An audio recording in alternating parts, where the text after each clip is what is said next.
here's some of this data. This is from the big calculus-based physics class. And what you need to look at is not the numbers, but rather the distribution. So here's all the students, and the darker green is the distribution. All the students who say they intend to go into become physics majors, and the light green are the ones who actually were successful in being physics majors later. And you can see the light green is much more peaked. So this is more peaked up towards like expert, but the light green is much more strongly peaked up, close to the expert end. Remember, this is just entering freshmen. It's even more interesting to look at those who didn't list that they intended to go into physics, but then actually switched into. And they're even more strongly peaked up here. They, in fact, look a whole lot like what you'd get almost as a distribution of physics faculty. So, one of the things this tells you is that if you want to predict who's going to end up as a successful physics major, these student perceptions are a better predictor. In fact, they're a much better predictor than looking at, this 7-minute survey than a year of physics grades from these students. So this tells you how profoundly important this is actually determining people's decisions.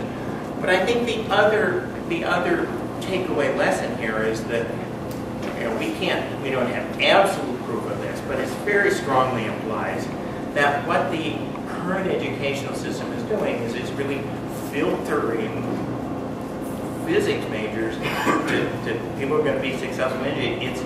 We're filtering out the ones who come in with these belief systems that look like a physicist and throwing away the rest, as opposed to taking students who, because their previous experience, don't know anything about physics, but who find it a wonderful thing to do, and actually bringing them into it. So I think that's an important lesson here. I think from the point of view of diversity, it's also particularly critical, because those who come in with, beliefs about physics like a physicist are much more likely to ones who come from circumstances in which there are people around who are thinking like physicists, which by definition, if you're an underrepresented minority in physics, you won't have that experience.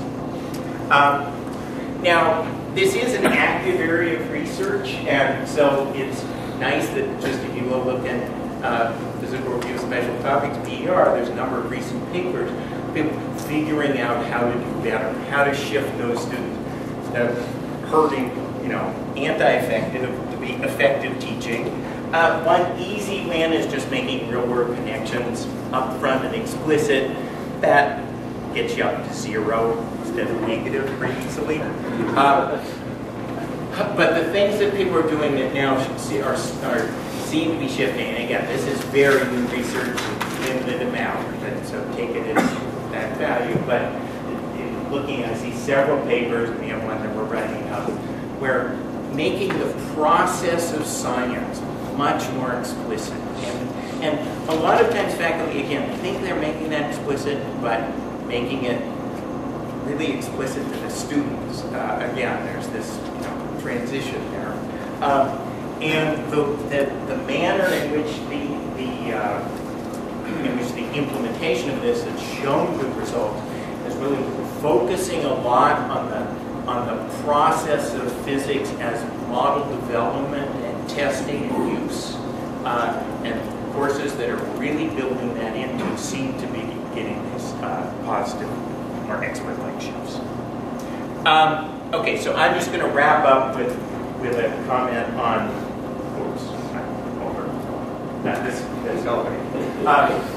On sort of reviewing this, but also talking about convincing faculty to teach differently and reframing the discussion in a little different way based on what I'm talking about here.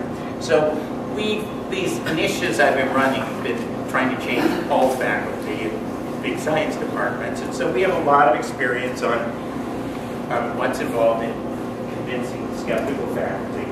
And all of the obvious things, showing them data, letting them see examples in the classroom that it's not completely terrible, having discussions with them, seminars, etc. All these things are important.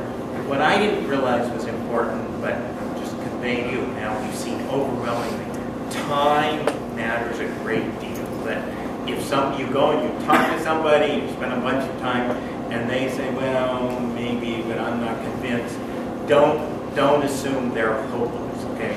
We've seen a very large number of faculty who it takes about a year of exposure to these things, and then they come in and they say, okay, I'm convinced I'm going to do things different. You know, people have to chew on this for a long time, and most people have to chew on this. So, okay, but there's another aspect of this, which is avoiding a conflict with people's worldview. And those of you who know about, this is aspects about human belief and changing views on things, know that it's extraordinarily difficult to show people any sort of data and arguments that are in conflict with their worldview. They'll simply find reasons not to believe that. And so, if, as a faculty member, your worldview is that you're a dispenser of wisdom and knowledge to the students, which is not a crazy worldview to have, nothing absurd about this, then when I come in and I start talking about this student-centered instruction, and matters what dominates what the student's doing, and so on, it's naturally interpreted as well. It's kind of the faculty is superfluous. This is very much a conflict with their worldview. They will find reasons not to believe, okay? And I will not be successful, no matter how much data I show, okay? That's fundamental human psychology. So let me talk about reframing the discussion. This is the one piece of the whole talk that doesn't have data backing it up, okay? I haven't systematically tried this and measured it, but I think it's worth thinking about. So you can, if you go back and think about, all this research on learning, what I've been saying effective teaching is, well, it has three basic components. It's really recognizing what expert thinking is and designing those practice tasks that allow the students to practice that. It's motivating them to put in all this strenuous practice by showing them how this subject is useful and interesting and so on. And then it's providing this productive feedback to guide their thinking to be like an expert, like a physicist. Now, if you're thinking about effective teaching that way, then in fact, you see, all of these have fundamentally built into them great demands on the instructor expertise. You can't do all of these call very directly and heavily on the expertise. And so, if you're teaching this way, you are in fact using that expertise more, and you're transmitting it as effectively. You're transmitting it much more effectively to the students, and as I talked about before, you get the student, they're much more deeply engaged, so they're better exploring and appreciating and learning from this instructor expertise.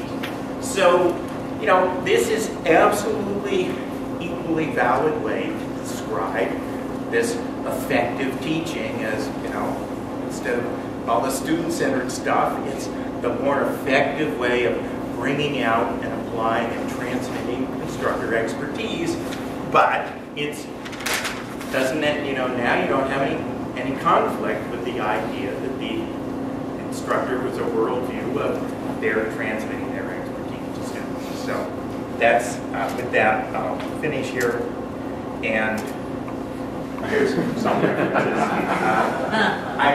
I'm going to, I want to just particularly highlight these two references. This is books are on college teaching, but it really incorporates a whole lot of the research that I talked about. And so I'm very impressed with this book. And this one is a popularized, very accurate version of all the cognitive psychology research on expertise.